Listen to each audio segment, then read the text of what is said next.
This is the 3D Viewmaster fairy tale Walt Disney's Cinderella. Long ago, in a faraway kingdom, there lived a gentleman who gave his lovely daughter all that money could buy: a horse to ride, a puppy to play with, and beautiful gowns to wear. Because she had no mother, her father married again to a woman with two ugly, selfish daughters. When he died, the girl's stepmother gave the stepdaughters the best of everything, while she had to dress in rags and work as a servant. Her horse was locked in the barn, her dog locked out of the house, and because her place on cold nights was in the chimney corner, her mean stepsisters spitefully called her Cinderella. Far from being unhappy, Cinderella did all her work cheerfully and found friends among the animals. Early every morning the birds at her window awakened her with their music. She enjoyed their song as she made her bed. Even the little mice helped her. She sewed tiny mouse clothes for them and helped them out of trouble, mostly caused by Lucifer, the stepmother's sly, overfed cat. Then it was breakfast for the whole house, with Cinderella doing all the work: grain for the ducks and geese, hay for her horse, a tasty bone for Bruno, her dog, and even a bowl of milk for Lucifer. Then she took trays of food up to her lazy stepsisters and stepmother. Often her only reward was, pick up my clothes, sweep the stairs, polish the front hall. Viewmaster Reel 1. Scene 1. Chuck and Gus, two of Cinderella's mice friends, watched Lucifer drag ashes across her newly polished floor. So help me, squeaked Jack. Someday I'm going to get that cat right in the whiskers. Scene 2. Across town in the palace, the king spoke.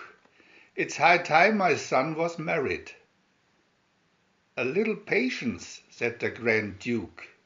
The lad will fall in love with himself. Love, shouted the king. That's it. Love is just a boy and a girl meeting under the right conditions. The boy comes home today. We'll celebrate with a ball. Have every eligible maiden in the kingdom here tonight understand. He's bound to show interest in one of them.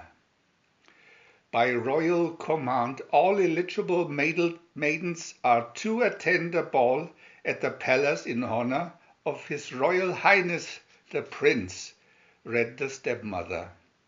When Cinderella asked if she could go, Anastasia sniffed, saying, You go, a Cinderella at the Prince ball.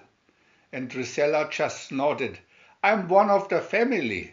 Cinderella replied, and it does say all eligible maidens.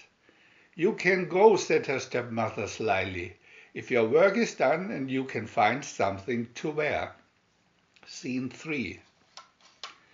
In her attic room, Cinderella found an old gown of her mother's and a fashion book. A mother bird chirped, It's terribly out of date, dear. Cinderella sighed, Maybe I can fix it up. Just then shrieks of Cinderella, comb my hair. Cinderella, draw my bath, clean my shoes, sweep the stairs, made her run from the room. Scene 4. Poor Cinderella, said Gus.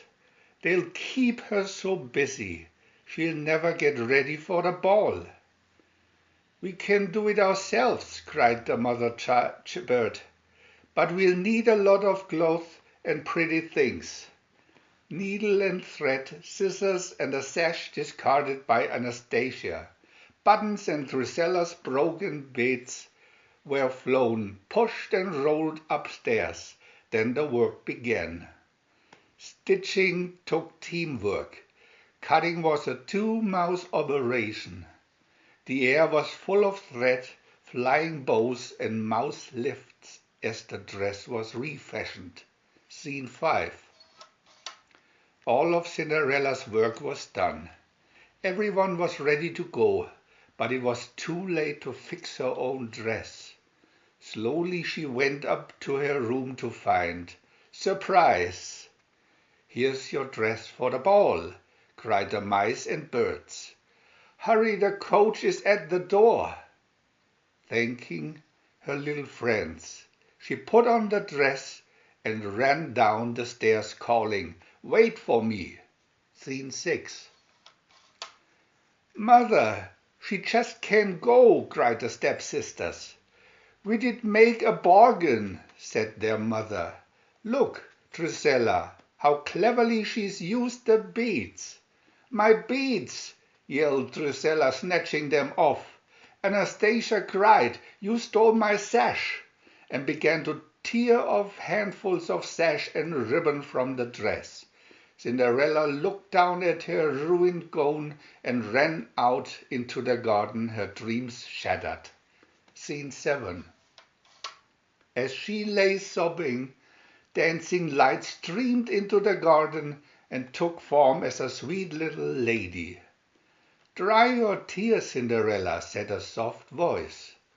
Cinderella looked up, feeling comforted somehow. "Oh, good evening. Who are you?"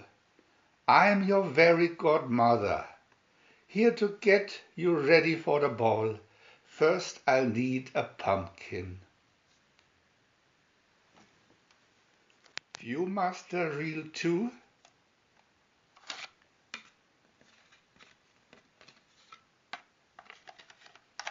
Picture 1. "Now where is my magic wand?" It suddenly appeared in mid-air. "Now for the magic words. How do they go?" "Salagadoola, menchikaboola, bibbidi-bobbidi-boo." From her wand sprang a cloud of sparkling lights, which settled on a large orange pumpkin. The pumpkin stirred its roots, stepped towards them on its vines, and grew until it became a marvelous white and gold coach with green spiral wheels. Scene 2. You must have elegant steeds to pull the coach. Bibbidi-bobbidi-boo. The magic curled toward Jack, Gus, and 2 other mice. Poof! They grew into 4 white horses. She waved the wand again. "I will make your horse the driver and your dog the footman." "Everything so wonderful," Cinderella cried. Then remembering, "But I have nothing to wear." "Bibbidi-bobbidi-boo," chanted the fairy godmother, and magic encircled the girl, transforming her from head to glass-slivered toes. "Off you go, but remember this," her godmother warned. "On the stroke of midnight the spell ends. Everything will turn back to what it was before." Scene 4. The royal ball had begun. Almost every maiden in the kingdom had been presented to the prince, and in a few minutes the dancing would start. On a balcony high above the dance floor, the king was unhappy. "I don't understand it," he growled to the duke. "He has met hundreds of young ladies and seems bored by all of them." Presenting the sisters Anastasia and Drusilla. "Look, your majesty," said the duke. The prince rises and steps toward. "Oh no," moaned the king, "not one of those 2. Scene 5. But the prince passed right by them, for Cinderella had just entered the room, and it was she the prince chose for the first dance. "By Jove, cried the king, thumping the Grand Duke on the back. "He's found one, a gorgeous one. Start the music, let the ball begin." Cinderella and the prince danced alone. Through after the first dance the ballroom was crowded. That night they existed only for each other. Scene 6. Never once did the prince think to ask her name. When the palace clock began to chime the midnight hour, she curtsied, then fled in fright. "My princess," he called, "tell me your name." After her the king commanded the duke. He almost caught her on the grand staircase, but when her slipper came off, the duke stopped to pick it up, and the maiden no one knew was gone. Outside the palace she leaped into the coach, and it raced away. It had hardly passed the gates when the clock struck 12 and the spell was broken. The glittering coach and four was suddenly an old pumpkin pulled by 4 mice, and Cinderella stood in rags beside her old horse and dog. "Look," Jack squeaked, "one of the glass slippers is left." Dreamily Cinderella picked it up. Scene 7. The next morning the great news from the palace spread like wildfire throughout the kingdom. "There's still a chance for one of you," the stepmother told her daughters. "The prince has announced he will marry the girl who can wear the glass slipper. The Grand Duke is searching the kingdom." Hearing this, Cinderella went upstairs humming a waltz tune. Suddenly suspecting that she was the girl at the ball, the stepmother followed, took a key from her pocket and locked the girl in. Cinderella ran to the door and pleaded, "Oh no, you couldn't be so mean." Jack and Gus, who had seen all this, slipped under the door. "We'll get you out. We know where the key is. We'll get it." Viewmaster Reel 3.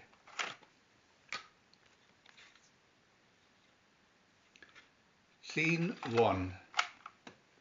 Downstairs the 2 mice climbed up on a table, and as soon as the stepmother was close, Jack jumped into her pocket.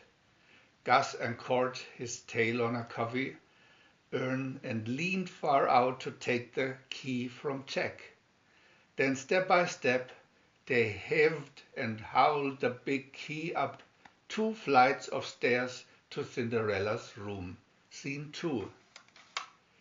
Gus had just reached the last step when Lucifer pounced, slamming a bowl down over Gus, and the key then held it down, grinding evilly. When Jack told what had happened, Cinderella pleaded, "For once in your life, Lucifer, do something nice." Scene 3. But Lucifer just kept his paw on the bowl. The birds dropped china cups on him, but he just blinked. 2 mice ran at him with a fork, but a lazy hind paw easily stopped them. A lighted candle was wheeled up. He smugly blew it out. It was hopeless. Scene 4. Meanwhile downstairs the Grand Duke was having his troubles with the awkward stepsisters. The glass slipper just barely fit Drusilla's big toe, but Anastasia, by painfully doubling her foot, did manage to get it on for a second before it sprang off high in the air. The Duke caught it, trembling. "The king would never forgive me if the glass slipper were broken." Scene 5. Upstairs, Cinderella grew desperate. "Get Bruno," she told the birds. "Go get Bruno quickly." Down in the stables, the birds woke the dog from his dream of chasing Lucifer, chirping, "Hurry, Bruno, Cinderella's in trouble. It's Lucifer." Bruno flew up the stairs, skidding at every turn. At the top, He leaped at the cat with a fearful growl, and Lucifer fled in utter defeat. Scene 6. The Grand Duke was at the door ready to leave when Cinderella came running down the stairs.